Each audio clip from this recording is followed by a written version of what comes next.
Dear students, ഞായറാഴ്ചത്തെ ക്ലാസ്സിൽ ഉണ്ടാകുന്ന സയൻസിൻ്റെ പരീക്ഷയ്ക്ക് വേണ്ട ഭാഗങ്ങളാണ് ഇഫക്ട്സ് ഓഫ് ഇലക്ട്രിക് കറണ്ട്. അതിൽ നിന്നാണ് ചോദ്യങ്ങൾ ഉണ്ടാവുക. ആ പാഠത്തിൽ നിന്ന് മാത്രമേ സയൻസിൻ്റെ ചോദ്യങ്ങൾ ഉണ്ടാവുകയുള്ളൂ. കുറച്ച് കാര്യങ്ങൾ കൂടി നിങ്ങൾ ശ്രദ്ധിക്കാനുണ്ട്. ഞായറാഴ്ച പതിവ് പോലെ നിങ്ങൾക്ക് 2 മണി തൊട്ട് 4:30 വരെ ക്ലാസ് ഉണ്ടാകും. 4 മണിക്ക് പേരൻസിനോട് വരാൻ പറയണം. എല്ലാ പേരൻസും നിർബന്ധമായിട്ടും എത്തണം. പേരൻസിൻ്റെ മീറ്റിംഗ് ആണ്. 2 മീറ്റിംഗ് ആണ് നവോദയ 8ൻ്റെ കുട്ടികൾക്ക് പേരൻസ് മീറ്റിംഗ് ഉണ്ടാവുക. അതിൽ ആദ്യത്തെ പേരൻസിൻ്റെ മീറ്റിംഗ് ആണ്. ഒരു കുട്ടിയും പേരൻറ്റിനെ കൊണ്ടുവരാതിരിക്കരുത്.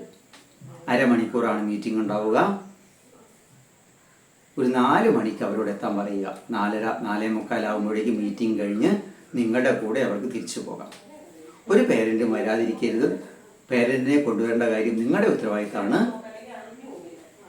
അതുകൊണ്ട് സ്കൂളിലെ പേരൻസ് മീറ്റിംഗ് പോലെയല്ല, വളരെ അത്യാവശ്യമുള്ള കാര്യങ്ങളാണ്. ഓക്കെ, അതിൻ്റെ പ്രാധാന്യത്തോടെ നിങ്ങൾ പറഞ്ഞ് മനസ്സിലാക്കി അവരെ കൊണ്ടുവരണം. ഓക്കെ, നമുക്ക് ഇന്നത്തെ ക്ലാസ്സിലേക്ക് പോകാം. Effects of electric current. Electric current അഥവാ ഇലക്ട്രിസിറ്റി എന്ന് പറഞ്ഞാൽ എന്താണ്? നമ്മൾ കാറ്റ് എന്ന് പറയുന്നത് വായുവിൻ്റെ ഫ്ലോയാണ്. വായുവിൻ്റെ ഫ്ലോനെ നമ്മൾ കാറ്റ് എന്ന് പറയുന്നത് പോലെ ഇലക്ട്രോണിൻ്റെ ഫ്ലോ ആണ് ഇലക്ട്രിസിറ്റി.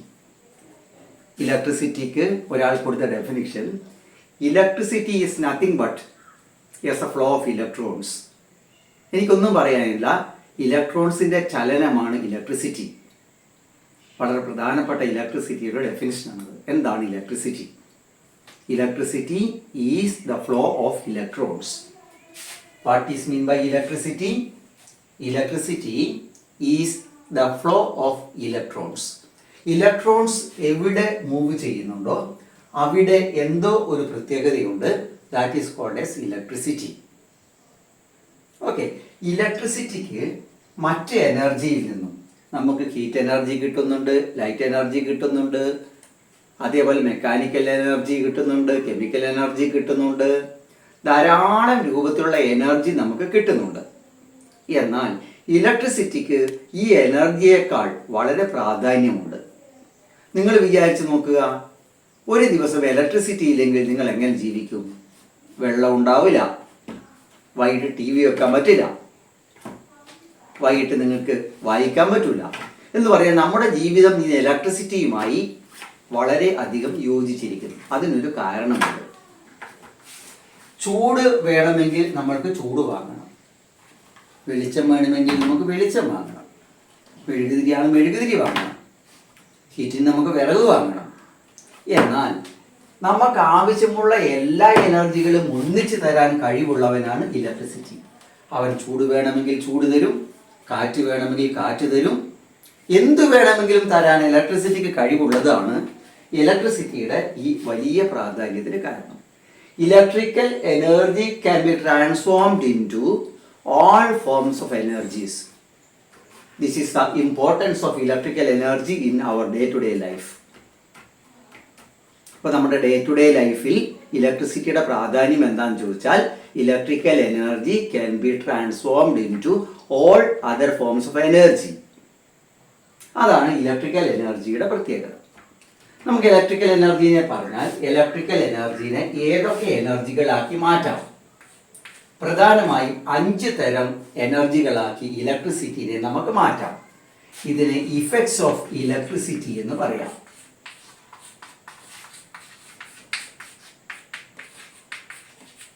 അപ്പോൾ ഇഫക്ട്സ് ഓഫ് ഇലക്ട്രിസിറ്റി എന്ന് പറഞ്ഞാൽ ഇലക്ട്രിക്കൽ എനർജിനെ നമുക്ക് ഏതൊക്കെ തരത്തിലുള്ള എനർജികളാക്കി മാറ്റാം.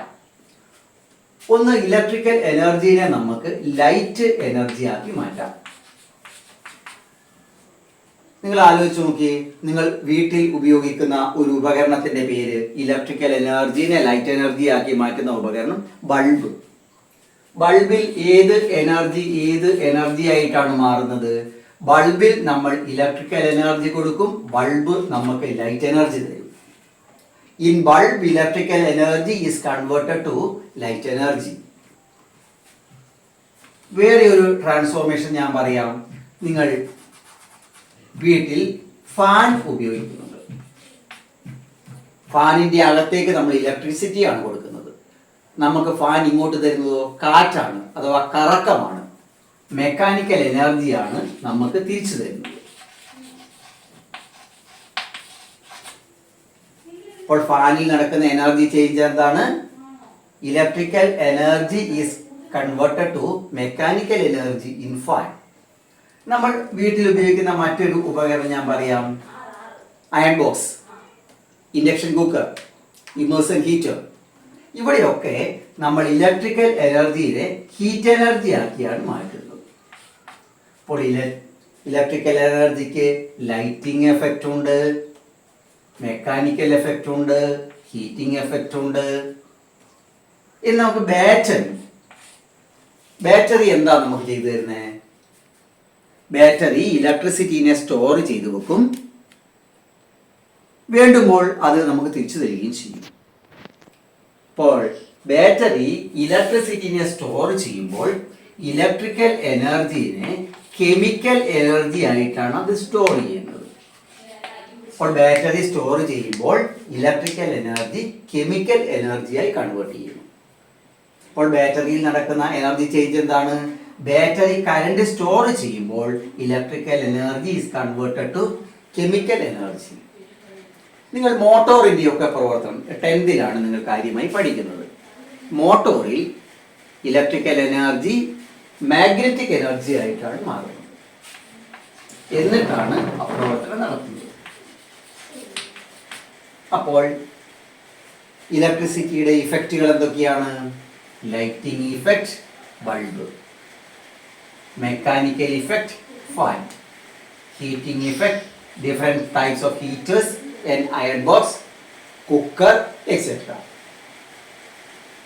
Chemical effect battery, wire charging battery, magnetic effect motor. ഈ ഇഫക്റ്റുകളും അതുമായി ബന്ധപ്പെട്ട ഇൻസ്ട്രുമെന്റുകൾ നമ്മൾ പഠിക്കണം. ഇനി നമുക്ക് അടുത്ത ഭാഗം, ഇനി നമ്മൾ കണ്ടക്ടേഴ്സിനെ കുറിച്ചാണ് പഠിക്കേണ്ടത്.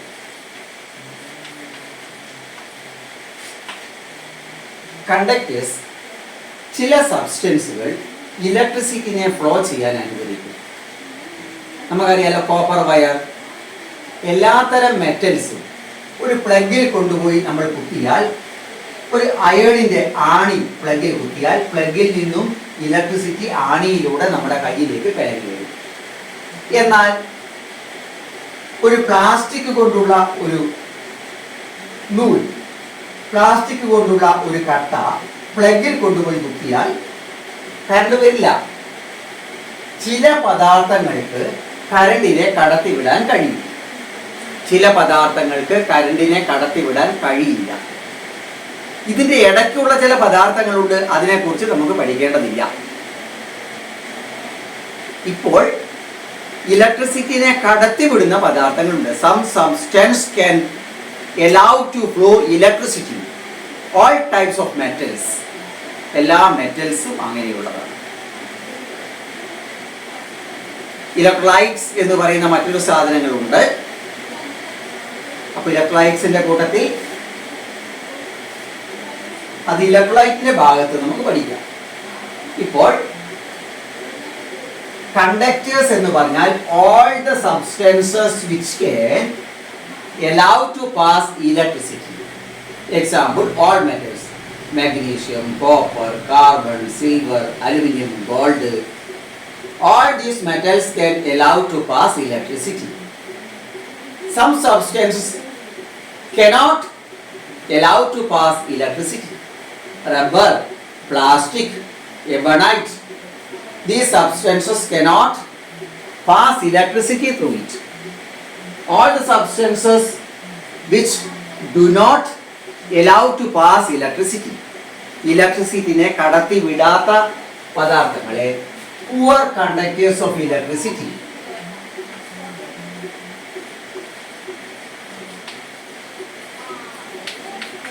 അപ്പോൾ പുവർ കണ്ടക്ടേഴ്സ് ഓഫ് ഇലക്ട്രിസിറ്റി എന്ന് പറഞ്ഞാൽ നമ്മൾ അർത്ഥമാക്കേണ്ടത് ഇലക്ട്രിസിറ്റിയെ കടത്തിവിടാത്ത substance. Examples rubber, plastic, ebonite etcetera. ഇത് കണ്ടക്ടേഴ്സ് എന്ന് പറഞ്ഞാൽ നമ്മൾക്ക് ഗുഡ് കണ്ടക്ടേഴ്സ് എന്നാണ് മനസ്സിലാക്കേണ്ടത്. കണ്ടക്ടേഴ്സ് എന്ന് മാത്രം പറഞ്ഞാൽ അതിന്റെ അർത്ഥം ഗുഡ് കണ്ടക്ടേഴ്സ് എന്നാണ്. ഗുഡ് കണ്ടക്ടേഴ്സ് എന്ന് പറഞ്ഞാൽ ഇലക്ട്രിസിറ്റിനെ പാസ് ചെയ്യാൻ അനുവദിക്കും. ഏത് മെറ്റൽ പറഞ്ഞാലും അങ്ങനെ തന്നെയാണ്. ഇടയ്ക്കുള്ളത് സെമി കണ്ടക്ടേഴ്സ് ഉണ്ട്, നമ്മൾക്ക് അത് പഠിക്കേണ്ടതില്ല. Poor conductors of electricity, all the substances which cannot allow to pass electricity. Good conductors can allow to pass electricity freely. Electricity flow ചെയ്യുന്ന ഒരു പദാർത്ഥം, ഒരു പദാർത്ഥത്തിൽ ഇലക്ട്രിക് ഫ്ലോ ഉണ്ടോ എന്നറിയണം. നമുക്ക് ഒരു സ്ഥലത്ത് കാറ്റ് ഉണ്ടോ എന്നറിയണം. നമുക്ക് എങ്ങനെ ടെസ്റ്റ് ചെയ്യാം? ഒരു കാറ്റാടി വെച്ച് നോക്കിയാൽ മതി. കാറ്റാടി കറങ്ങുന്നുണ്ടെങ്കിൽ അവിടെ കാറ്റുണ്ട്. ഇലക്ട്രിസിറ്റി ഒരു സ്ഥലത്തൂടെ ഫ്ലോ ചെയ്യുന്നുണ്ടോ എന്നറിയണമെങ്കിൽ ടെസ്റ്റർ എന്ന ഉപകരണമാണ് ഉപയോഗിക്കുക. എന്താണ് ഉപയോഗിക്കേണ്ടത്? ടെസ്റ്റർ. സാധാരണഗതി നമ്മുടെ വീട്ടിലൊക്കെ എവിടെയെങ്കിലും കറണ്ട് ഉണ്ടോ എന്ന് നമ്മൾ ടെസ്റ്റ് ചെയ്യുന്നത് ടെസ്റ്റർ കൊണ്ടാണ്. എന്നാൽ ടെസ്റ്റർ കൊണ്ട് നമുക്ക് കണ്ടുപിടിക്കാൻ പറ്റാത്ത അത്ര മൈന്യൂട്ട് വോൾട്ടേജ് ആണെങ്കിൽ വോൾട്ട്മീറ്റർ എന്ന ഒരു ഉപകരണം കൊണ്ടാണ് നമ്മൾ ടെസ്റ്റ് ചെയ്യുക. സാധാരണ നിങ്ങളോട് ചോദിച്ചാൽ ഇലക്ട്രിസിറ്റിനെ ഡിറ്റക്ട് ചെയ്യാനുള്ള ഇൻസ്ട്രുമെന്റ് ചോദിച്ചാൽ നിങ്ങൾ പറയുന്നത് ടെസ്റ്റർ എന്നാണ്. ഇനി നമ്മൾ ഗുഡ് കണ്ടക്ടേഴ്സും പുവർ കണ്ടക്ടേഴ്സും എന്ന് പറഞ്ഞു. പുവർ കണ്ടക്ടേഴ്സിന് വേറെ ഒരു പേരുണ്ട്, ഇൻസുലേറ്റർ. ഇൻസുലേറ്റർ എന്ന് പറഞ്ഞാലും നമ്മൾ മനസ്സിലാക്കേണ്ടത് പുവർ കണ്ടക്ടർ എന്നാണ്. അപ്പോൾ ഇൻസുലേറ്ററുകൾക്ക് എക്സാമ്പിൾ, പുവർ കണ്ടക്ടേഴ്സിന്റെ എക്സാമ്പിൾ.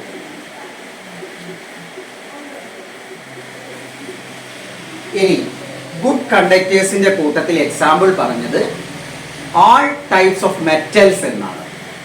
എന്നാൽ ചില ഒബ്ജക്ട്സ് അത് മോൾട്ടൻ സ്റ്റേറ്റിലാണെങ്കിലും അക്വസ് സൊല്യൂഷൻ ആണെങ്കിലും അത് ഇലക്ട്രിസിറ്റി കടത്തിവിടാം. പക്ഷെ സോളിഡ് സ്റ്റേറ്റിൽ അവൻ ഇലക്ട്രിസിറ്റിയെ കടത്തിവിടില്ല. ഉപ്പ് കൊണ്ട് വലിയ ഒരു പെൻസിൽ പോലെ ഉപ്പ് കൊണ്ടൊരു പെൻസിൽ ഉണ്ടാക്കി, ആ പെൻസിൽ കൊണ്ടുപോയി പ്ലഗിൽ കുത്തി, നിങ്ങൾക്ക് ഷോക്ക് അടിക്കൂല. കാരണം ഉപ്പിലൂടെ കറണ്ടിന് കടന്നു പോകാൻ കഴിയില്ല. ഉപ്പ് എന്ന് പറഞ്ഞാൽ സോഡിയം ക്ലോറൈഡ്. ചില പദാർത്ഥങ്ങൾ ഉരുക്കി കഴിഞ്ഞാൽ, എന്നാൽ സോഡിയം ക്ലോറൈഡ് ഉരുകിയാൽ വൈദ്യുതി കടന്നു പോകും. ചില പദാർത്ഥങ്ങൾ ഉരുകിയാലോ അല്ലെങ്കിൽ അതിനെ വെള്ളത്തിലിട്ടാലോ വൈദ്യുതിയെ കടത്തിവിടും. അത് സോളിഡ് ആയിരിക്കുമ്പോൾ ഇലക്ട്രിസിറ്റിയെ കടത്തിവിടില്ല. അങ്ങനെയുള്ള ചില സബ്സ്റ്റൻസുകൾ ഈ ലോകത്തിലുണ്ട്. അവയെ പറയുന്ന പേരാണ് ഇലക്ട്രോലൈറ്റ്.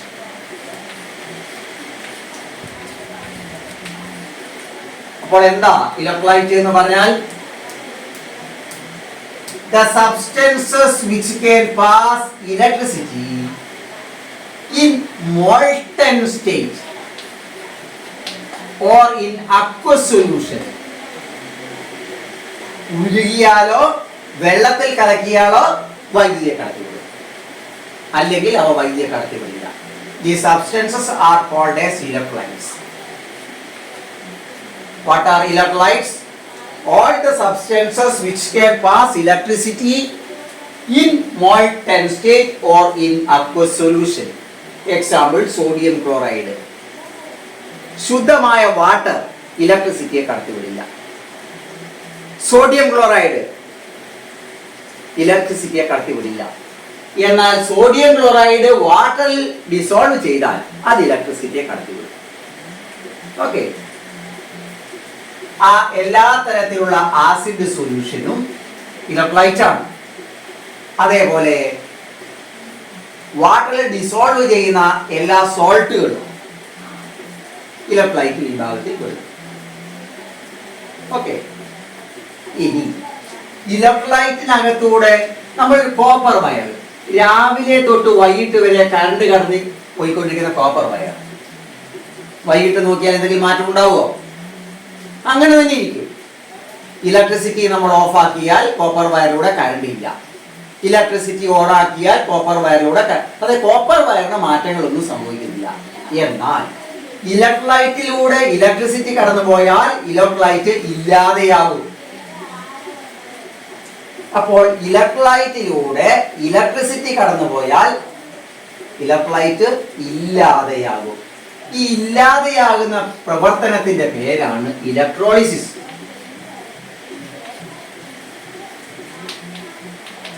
അപ്പോൾ എന്താണ് electrolysis? The process taking place when electricity flows through an electrolyte. What is electrolysis? Electrolysis is the process taking place when electricity passes through an electrolyte.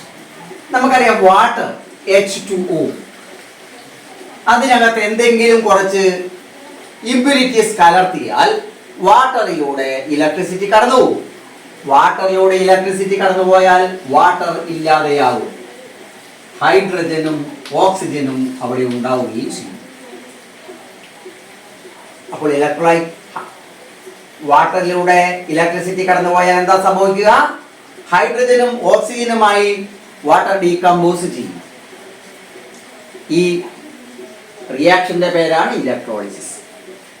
ഇത്രയും കാര്യങ്ങളാണ് ഇന്നത്തെ പാഠത്തിൽ നമ്മൾ പഠിക്കേണ്ടത്. പാഠത്തിന്റെ നോട്ട് ഇപ്പൊ ഞാൻ വിട്ടുതരും. നോട്ട് വൃത്തിയായി എഴുതുകയും പഠിക്കുകയും ചെയ്യണം. സൺഡേയിലെ പേരൻസ് മീറ്റിംഗ് പേരന്റിനോട് ഇന്ന് തന്നെ പറഞ്ഞ് ഉറപ്പിക്കണം. ഈ സൺഡേയിൽ നടക്കുന്ന സമ്മാനം പേരൻസിന്റെ മുന്നിൽ നിന്നാണ് തരിക. അതുകൊണ്ട് നല്ലോണം പഠിച്ചു തരിക. ഫസ്റ്റിനും സെക്കൻഡിനും തേർഡിനും പ്രൈസ് തരും. അപ്പോൾ ഏതെങ്കിലും ഒരു സ്ഥാനം വാങ്ങാൻ എല്ലാവരും ശ്രദ്ധിക്കുക. പേരൻസിന്റെ മുന്നിൽ നിന്നാണ് ഞാൻ സമ്മാനം തരിക. അപ്പോൾ സമ്മാനം മേടിക്കാൻ വേണ്ടി എല്ലാവരും നന്നായി പഠിക്കണം. ഓക്കെ, ഇന്നത്തെ ക്ലാസ് തീരുകയാണ്. Thank you.